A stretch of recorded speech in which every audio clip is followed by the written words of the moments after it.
සිතන පතන දේ විකසින් සිදු කරලීමට බුද්ධියට සිතීමට පවා ඉඩ නොදෙමින් ක්‍රියා කිරීමට සමහරක් අවස්ථාවල අප තරුණයන් පෙළඹෙනු ලබන්නේය.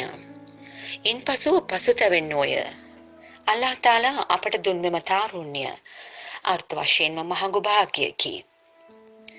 තම හැඟීම් පාලනය කරමින් ජීවත් වීම සමහර අවස්ථාවල තරුණයන්ට අපහසු වත් සහෝදරයනි, අල්ලාහ් තාලා අපහට පෙන්වා දුන් මාර්ගය ඔස්සේ අප ගමන් කරන විට අප සිත, කය සියල්ලක්ම දෙවියන්ගේ කැමැත්ත පරිදි පවිත්‍ර වනවා නොඅනුමානය.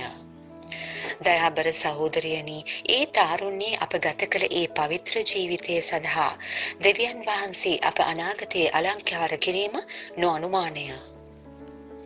ඒ මා පවසනුයේ පරලොව විතරක්ම නොව මෙලෝ ජීවිතයේද තාරුණ්‍යයට ආදර්ශවත් යහපත් කාන්තාවක්, බිරිඳක් ලෙස, මවක් ලෙස සමාජයට නිහතමානී නායිකාවක් ඔබ ඉදිරියට ඒමයි.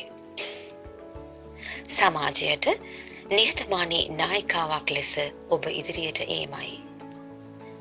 තවද සමාජයේ බලාපොරොත්තු වන්නේ අද තාරුණ්‍යයේ සිටින එඩිතර නිර්භීත ක්‍රියාශීලී ලස්සන නිහතමානී සොයුරියන් අපගේ අනාගත බලාපොරොත්තුව නොවේද?